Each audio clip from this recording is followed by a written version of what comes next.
Hello friends, welcome back to target for IQ. दोस्तों, जैसा कि आपको इस चैनल के माध्यम से पीसीएसजे या लोअर पीसीएस, अपर पीसीएस या किसी भी स्टेट की जुडिशरी से सर्विस संबंधित महत्वपूर्ण प्रश्नों की तैयारी कराई जाती है। तो आज हम उसी से रिलेटेड खासकर बायो का सेशन है। इसमें कुछ मिक्स क्वेश्चन भी होंगे, ठीक है। इससे पहले भी हम वीडियो प्रोवाइड करा चुके हैं जो आपकी काफ़ी इंपॉर्टेंट है। तो चलिए, मैं रविंदर कुमार प्रजापति फिर आपके साथ हाजिर हूँ। तो शुरू करते हैं फटाफट। पहला क्वेश्चन है, केसर बनाने के लिए पौधे का कौन सा भाग उपयोग में लाया जाता है। दोस्तों, बहुत रिपीटेड क्वेश्चन है और सारे आपके एग्जैक्टली मतलब बायो के 89% होंगे, ठीक है। तो इसमें स्टिग्मा होता है, वर्तिकाग्र, ठीक है। केसर बनाने के लिए पौधे का कौन सा भाग उपयोग होता है? स्टिग्मा। नेक्स्ट आपका, कुट्टू का आटा किस पौधे से प्राप्त होता है? तो ये होता है फाइगोपायरम एक्सुकुलेटनम, ठीक है। नेक्स्ट आपका, मनुष्य में प्रतिवर्ती क्रियाएं कहाँ से नियंत्रित होती हैं? ये होती हैं स्पाइनल कोड, कशेरुक रज्जु, ठीक है। दोस्तों, प्रतिवर्ती क्रियाएं मतलब सपोज आपके किसी ने सुई छुआई तो आपको तुरंत सूचना आपके दिमाग में जाएगी, तभी तो आपको पता चलेगा। तो ये प्रतिवर्ती क्रियाएं होती हैं, कुछ करने पर कुछ हमें पता चले एकदम कि हाँ कुछ हुआ है हमारी बॉडी में। तो ये स्पाइनल कोड जो कशेरुक रज्जु होता है, ठीक है, तो वो इसमें अहम रोल निभाता है, ठीक है। नेक्स्ट आपका, मनुष्य में आंत के जीवाणु कौन से विटामिन का संश्लेषण करते हैं? हमारे जो आंत हैं उसमें वो कौन से जीवाणु का संश्लेषण करते हैं? सॉरी, आंत के जीवाणु मतलब कौन से विटामिन का संश्लेषण करते हैं? तो वो करते हैं विटामिन के। और आपको पता होगा विटामिन के रक्त का थक्का जमाने में भी महत्वपूर्ण रोल अदा करता है। और इसमें नोट पॉइंट है, फाइब्रिन के कारण रक्त का थक्का बनता है। ये पूछते हैं कि फाइब्रिन मतलब किस के कारण रक्त का थक्का जम बनता है? तो वो बनता है फाइब्रिन। जिन लोगों में रक्त का थक्का नहीं जमता उन्हें हीमोफीलिया नामक रोग हो जाता है, ठीक है। या हीमोफीलिया रोग से वो ग्रसित हो जाते हैं, ठीक है। रक्त का थक्का जम नहीं जमने का मतलब है कि अगर उनका ब्लीडिंग कहीं से कटकर मतलब होने लगी, यानी कि कहीं पर कुछ चोट या दुर्घटना में ब्लड बह रहा है तो वो रुकता नहीं है, उसको हीमोफीलिया नामक रोग हो जाता है। नेक्स्ट है, रक्त से यूरिया कौन अलग करता है? ये है आपका गुर्दा, ठीक है। गुर्दे आपके जो रक्त है उससे यूरिया को क्या करते हैं? अलग। नेक्स्ट है आपका, कौन से सागर का कोई तट नहीं है? ये मोस्ट इम्पोर्टेंट क्वेश्चन है, मैंने बताया था आपको। इसमें हम फोकस तो 90% बायो पर करेंगे, लेकिन 10% में वो भी क्वेश्चन होंगे जो बहुत ही ज़्यादा इंपॉर्टेंट हो, चाहे ज्योग्राफी के हो, हिस्ट्री के हो, किसी भी चीज़ के हो, ठीक है। तो ये कौन से सागर का कोई तट नहीं है मतलब? तो ये उत्तर पश्चिम अटलांटिक महासागर में सारगासो सागर है, ठीक है। सरगासो सागर। और किसका भाग है? अटलांटिक महासागर का। नेक्स्ट है, किस्सा राधा कन्हैया किसने लिखी? ये 1843 में लखनऊ के नवाब वाजिद अली शाह ने लिखी थी, ठीक है। लखनऊ के नवाब वाजिद अली शाह। नेक्स्ट आपका, पुड्रवर्धन भुक्ति प्राचीन काल में कहाँ स्थित थी? ये थी उत्तरी बंगाल। ये एक जाति थी पुड्रवर्धन, तो ये कहाँ पर थी? उत्तरी बंगाल में। नेक्स्ट है आपका, भारत में सबसे अधिक सागौन वृक्ष या वन कहाँ पाए जाते हैं? ये पाए जाते हैं आपके मध्य प्रदेश, ठीक है। मध्य प्रदेश में पाए जाते हैं। नेक्स्ट है दोस्तों, यूपी के किस जिले में सबसे अधिक आंवले का उत्पादन होता है? यूपी का कोई सा भी एग्जाम हो उसके पॉइंट ऑफ व्यू से तो ये क्वेश्चन आपके लिए बहुत बहुत इंपॉर्टेंट है, ठीक है। तो ये होता है प्रतापगढ़। दीनदयाल हस्तकला संकुल व्यापार सुविधा केंद्र कहाँ बनाया गया है? ये आपका देखो यूपी के लिए करंट से उठाया गया क्वेश्चन। तो दोस्तों, आपके इसमें एक्सपेक्टेड और मोस्ट इंपॉर्टेंट क्वेश्चन ही हम एक बोर्ड बैंक, इसमें विविध बैंक कह लीजिए आप, तैयार कर रहे हैं जो आपके लिए काफ़ी इंपॉर्टेंट होगा, ठीक है। तो दीनदयाल हस्तकला संकुल व्यापार सुविधा केंद्र कहाँ बनाया गया है? वाराणसी, ठीक है, वाराणसी। नेक्स्ट है, अमलैंड या हिंटरलैंड क्या है?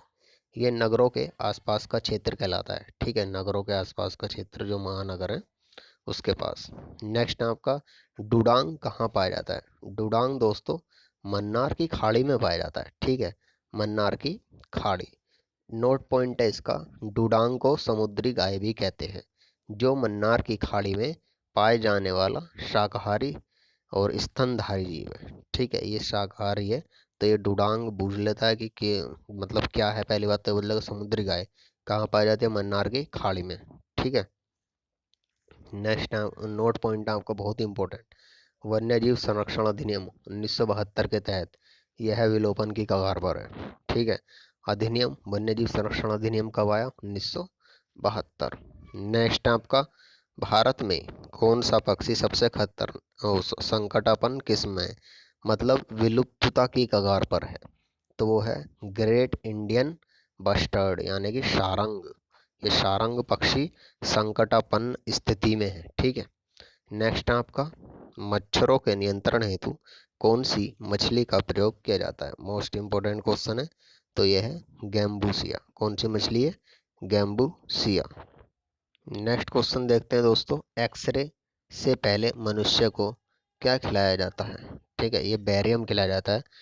सपोज एक्सरे होना है शरीर का या किसी भी पार्ट का, तो उससे पहले मनुष्य को बैरियम खिलाया जाता है। बैरियम एक धातु होती है। ठीक है।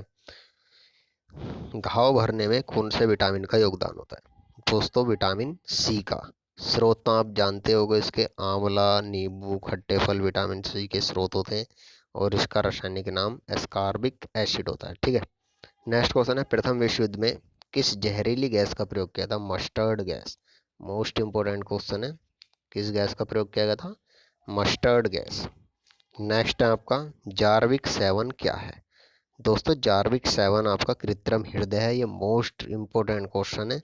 और जार्विक 7 ये सबसे पहले 1982 में बार्ने क्लार रोगी में प्रतिस्थापित किया गया था। ठीक है। तो नेक्स्ट क्वेश्चन देखते हैं,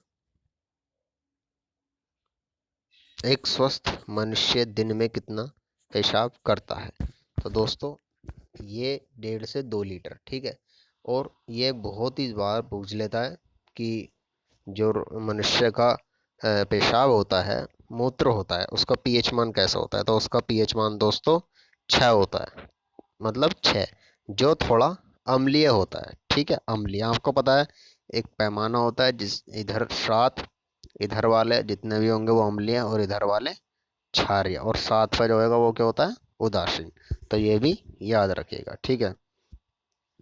इसमें नोट पॉइंट है आपका, पेशाब का जो हल्का पीला रंग होता है वो किस कारण होता है? आपने पेशाब का पीला रंग जो होता है वो किस कारण होता है? यूरोक्रोम के कारण। ठीक है। आपने जब बुखार उखार आता है तो उस कंडीशन में ये हमको दिखाई देता है। ठीक है। तो यूरोक्रोम के कारण होता है। रास तरंगणी मोस्ट इम्पोर्टेंट फेवरेट पुस्तक है एग्जामिनर की। रास तरंगणी किसने लिखी? कल्लड़ ने। और इसमें कितने श्लोक? 8,000। और इसमें कुल तरंग कितने? 8। बहुत ही ज़्यादा मतलब बार बार रिपीटेड जो बुक है वो एग्जामिनर की है, तो रास तरंगणी कल्हड़ की है। ठीक है। उसमें 8,000 श्लोक है, कुल तरंग 8 है। और इसमें चर्चा किस बात की गई है अगर वो देखें, तो कल्हड़ कश्मीर के राजा जयसिंह के शासनकाल से संबंधित थे। ठीक है। नेक्स्ट है आपका, पेपर टेक्नोलॉजी संस्थान कहाँ स्थित है? अगर यूपी के पॉइंट ऑफ व्यू से देखा जाए तो क्वेश्चन वेरी वेरी इंपॉर्टेंट है। तो पेपर टेक्नोलॉजी संस्थान कहाँ पर है? सहारनपुर। नेक्स्ट है आपका, भारतीय कृषि का इतिहास पुस्तक के लेखक कौन है? दोस्तों, भारतीय कृषि का इतिहास पुस्तक के लेखक MS रंधावा। ठीक है। रंधावा जी ने नोट पॉइंट डालकर लिखा गया है कि हरित क्रांति में रंधावा जी ने महत्वपूर्ण भूमिका निभाई थी। सूचकांक रेजिडेक्स किससे संबंधित है? ये आपका हाल फिलहाल का चाहें तो करंट अफेयर का क्वेश्चन बहुत ही इंपॉर्टेंट है। सूचकांक रेजिडेक्स ये बड़े शहरों में भूमि की कीमतों से, ठीक है, जो बड़े शहरों में भूमि की कीमतें होती हैं उनसे संबंधित है। तो ये आपके कुछ इंपॉर्टेंट क्वेश्चन थे दोस्तों, जो आपके आने वाले एग्जाम के लिए काफ़ी इम्पोर्टेंट होने वाले हैं। हम इसी तरह के क्वेश्चन आपके लिए कंटेंट तैयार कर रहे हैं। जो रिपीटेड क्वेश्चन है हम उन्हीं को रहेंगे, और बायोलॉजी के आपसे पहले बता चुके हैं इसमें काफ़ी क्वेश्चन बायोलॉजी के होंगे। ठीक है दोस्तों, अगर आप स्पेशल यूपी के PCS या PCSJ की तैयारी कर रहे हैं तो शायद ये आपके लिए बहुत ही इम्पोर्टेंट एक छोटा सा कंटेंट है। इसमें जो क्वेश्चन है वो स्टेट लेवल या सेंट्रल लेवल पर भी पूछा गया है। ठीक है। और राजनीति मतलब युवा तुर्क प्रधानमंत्री के रूप में क्वेश्चन उठा था कि राजनीति के युवा तुर्क प्रधानमंत्री के रूप में किसे जाना जाता है? तो सबसे पहले हम इनके बारे में पढ़ेंगे, जो चंद्रशेखर जी हैं। ठीक है, इनके बारे में देखते हैं। भारत की राजनीति में युवा तुर्क के नाम से प्रसिद्ध पूर्व प्रधानमंत्री चंद्रशेखर का जन्म 1927 में आज ही उत्तर प्रदेश के बलिया जिले में इब्राहिम पट्टी में हुआ था। किसान परिवार में जन्मे चंद्रशेखर छात्र राजनीति में सक्रिय रहे। उन्होंने भारत को जानने के लिए कन्याकुमारी से नई दिल्ली तक 4260 किलोमीटर पद यात्रा की थी। 10 नवंबर 1990 को ये 9वें पीएम बने थे। ठीक है। और उस समय देश की अर्थव्यवस्था नाजुक दौर से गुजर रही थी। उन्होंने भुगतान को संकट को दूर करने के लिए 47 टन सोना विदेशों में गिरवी रखवाया था। वह बलिया से 8 बार सांसद भी रहे थे। और हमें जो मेन इसमें से जानकारी लेनी है, हमें ये लेनी बस युवा तुर्क प्रधानमंत्री के रूप में किसे जाना था, तो चंद्रशेखर। और उनका जन्म कहाँ हुआ था? उत्तर प्रदेश के बलिया में। और बलिया से अधिक बार सांसद कौन रहे थे अभी तक? वो है हमारे प्रधानमंत्री जी पूर्व चंद्रशेखर जी। तो ये कुछ महत्वपूर्ण सेशन था आपके लिए। मिलते हैं फिर नेक्स्ट वीडियो में, तब तक के लिए बाय बाय। और चैनल को सब्सक्राइब लाइक जरूर करें।